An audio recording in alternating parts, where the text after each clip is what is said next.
Warning, this video is quite unpleasant. If I were you, I would watch something else. What, amongst other things, have I never found wedged up a tree? A snooker table? Welcome to Monkey Boys Toys, coming to you from my immediate surroundings and more specifically the sofa. Thank you for joining me, and happy is it Halloween yet? No! Here's a bowl to look at. I'm going to put a rat in that bowl. Rat in a bowl, rat in a bowl, rat in a bowl, rat in a bowl. Anyway, this week I felt it was about time to start banging on about Clive Barker's Tortured Souls again, and that's exactly what I'm going to do. If you are squeamish or faint of heart, please be advised that this video will contain graphic and gruesome images and grisly commentary that may frighten the cheese out of your sandwiches. The warning up here is there for a reason. I shall remove rat in a bowl, rat in a bowl, rat in a bowl, and we can begin. Tortured Souls is a line of horrific action figures first released in 2001 by Mcfarlane Toys, with character designs by none other than Clive Barker, the British horror author, director and artist who brought us such seminal classics as Hellraiser, Nightbreed, the video game Jericho, and of course a huge body of written works in the horror and fantasy genres. An undisputed genius, albeit a twisted and depraved one, his books, movies and paintings regularly stretch the imagination beyond breaking point and drag us into shocking and nightmarish worlds of near incomprehensible pain and suffering that are as beautiful as they are brutal. Once a handsome and unassuming man, his decadent and subversive lifestyle has left his body knackered beyond repair. A closer look at his nose reveals exactly what he's been up to in his life, but nevertheless his disturbing and creative output remains prolific and undiluted. Anyway, I digress. Each series of Tortured Souls figures featured 6 characters, sculpted with nauseating attention to detail, which is quite remarkable given the 6 to 7 inch scale. Series 2 leaned more heavily towards mechanical body modification, but today we will be looking at characters from Series 1, whose designs are very similar to those of the Cenobites in the Hellraiser mythology. Each figure in Series 1 came included with their corresponding chapter of Barker's novelette Tortured Souls, The Legend of Primordium.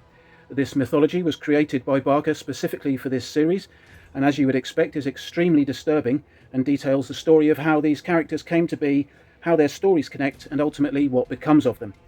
The complete novelette was published in 2015 and is often difficult to track down, and usually very, very expensive, with asking prices often reaching £300 to £400.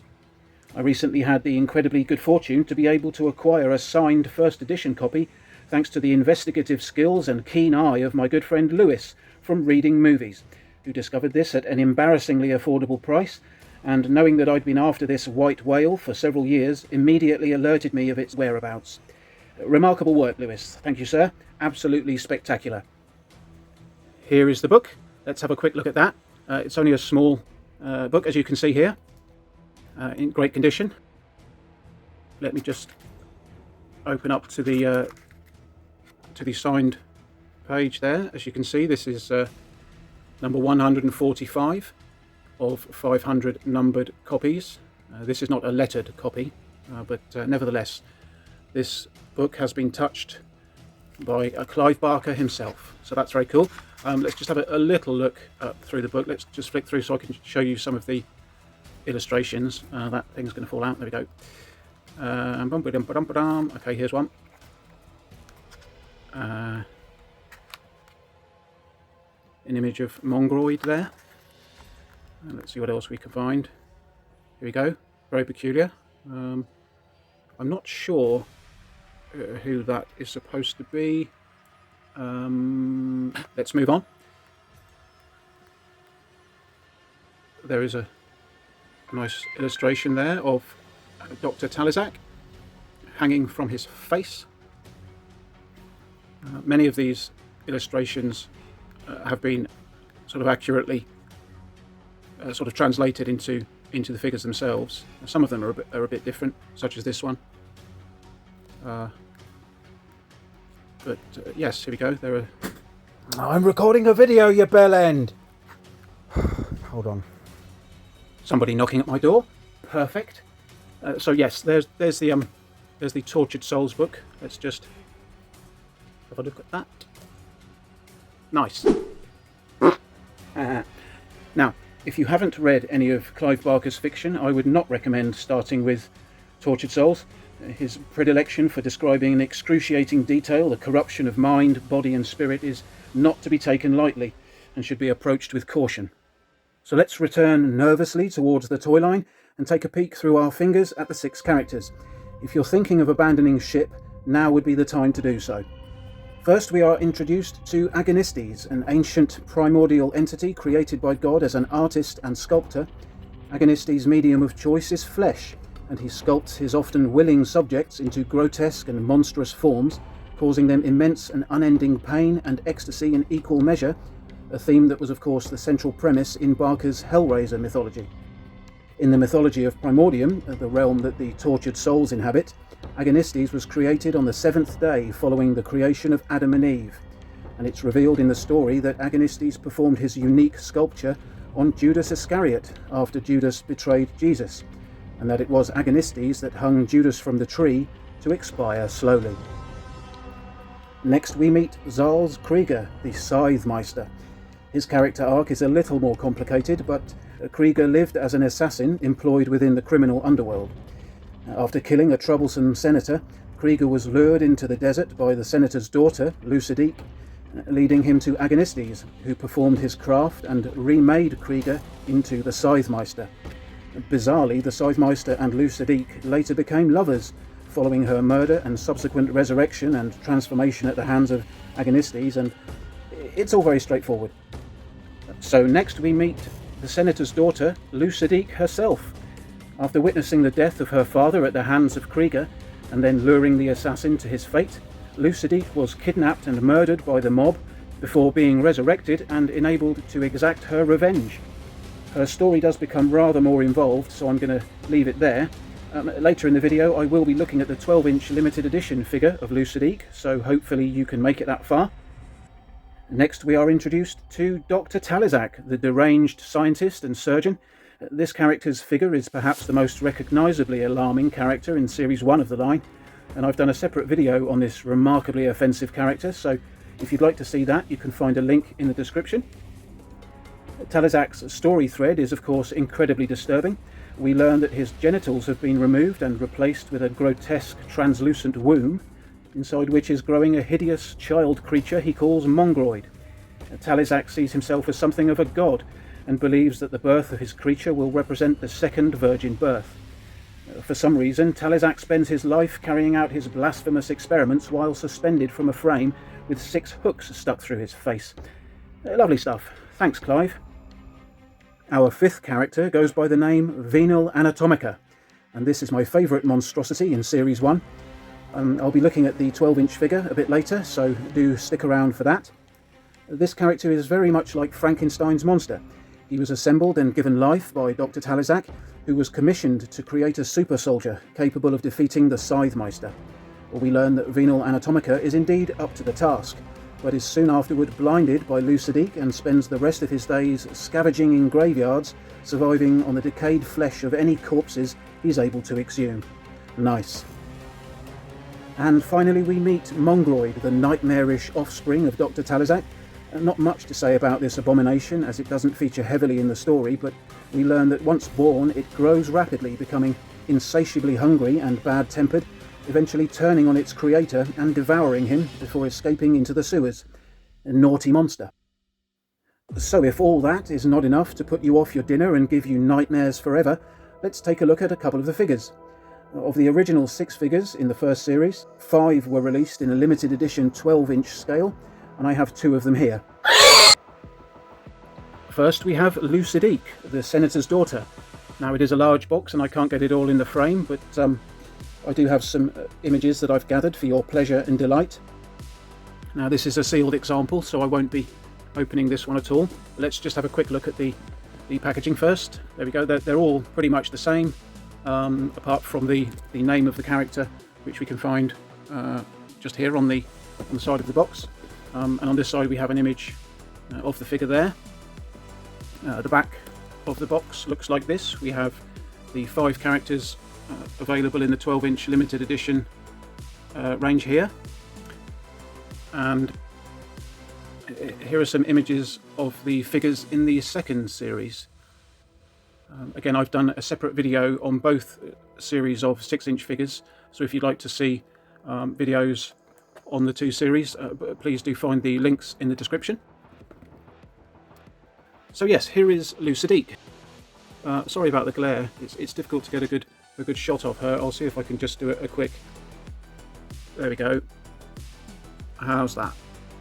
So yes, this is Lucid. Let's just sit her here for a moment, and I can pull up some images to accompany my description.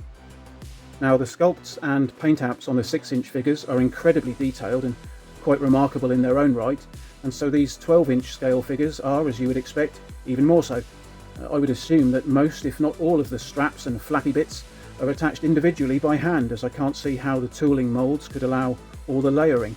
This of course makes the construction and assembly of the 6-inch figures even more impressive. Lucid here has a very Cenobite-esque appearance, with numerous parts of her body having been cut, flayed, pierced, sewn and stretched in all manner of sadistic ways. And my initial thought when first seeing this figure was that she reminded me of Porcupine Girl from the movie Nightbreed, another horrific adaptation of a Clive Barker novel, Cabal. Like many of Barker's abominations, Lucid features heavy elements of sadomasochism, with extensive bondage wear sewn somewhat haphazardly onto and into her body. A TSA agent's worst nightmare, Lucid and her companions are riddled with metal bits and bobs, hooks, chains, staples and all sorts, and you wouldn't want to be behind her in line for airport security. I'm not sure she can even take her boots off. Even Lucid's hair is bizarre, as upon closer inspection her dreadlocks are strange, segmented, worm-like things which would suggest some sort of function, and this horrible mass of tendrils cascades down her back, concealing the most disturbing injury to her body. Lifting the hair sculpt reveals the fact that her back has been entirely flayed, exposing all the interior muscles, which is an interesting design choice given that this area is not at all visible when the figure is displayed.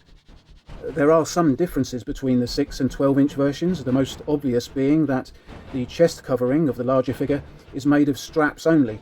The underpanels have been removed for a more provocative effect, and there is a variant of this figure, the Extra Bloody Collector's Club variant, which, as its name would suggest, is splattered more heavily in blood. There are some videos and images of Lucid without her half skirt, meaning that she has her bum out as well. But I've not been able to discover if this is something that was produced that way, or if it's a case of collectors doing their own modification to the design. As I say, this one is sealed, so I can't open that up to discover whether or not that skirt is removable. I suspect not, but I'm not sure. So anyway, let's move Lucid to one side. The unevenness of my sofa means that she will be leaning in this direction. And we can bring in my favourite character from Series 1, Venal Anatomica, the ghastly creature assembled by Dr. Talazak. Again, the box is very similar in appearance. We just have the character's name on this side and an image of the character there on this side, but the back is essentially the same. So there's that.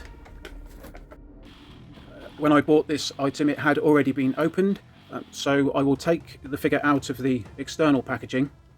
I will leave it attached to the blister thing inside, but then we can have a slightly better look at the character without all these reflections.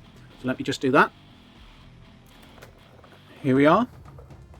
Here is Venal Anatomica. Again, looking very much like a Cenobite, with the bondage theme and the torturous body modification. This happy chappy also has horrible things attached to his body. His main weapon being a long hook attached to his forearm, which I guess is reminiscent of Candyman, another character and movie series based on The Forbidden, another Clive Barker story. Mr. Anatomica also has a large curved blade embedded in his shoulder for some reason, as well as being riddled with sort of various hooks and barbs and railway spikes. He wears a hood, which if anything makes him look more frightening, and to stop it falling off mid-shenanigan, It's conveniently held in place by a massive spike driven diagonally through his entire head. Here are some images of Mr. Anatomica seen from behind. That was only one image. So yes, a lovely figure. And of course, his appearance there is also quite reminiscent of Chatterbox from the Hellraiser series. Yeah, a handsome fella. Let's just prop him there. I wonder if I can get a better angle on these guys. Let's do that and that a little bit. Looks a bit rubbish, but it'll do. So you may be wondering why I like this figure line so much. Well, really, I just find them fascinating, not only in and of themselves, but also by the fact that they exist. I mean, sure, it's a morbid fascination, there's no getting away from that, but it's also the depth of Barker's twisted characters and the subversive and shocking nature of his themes and mythologies.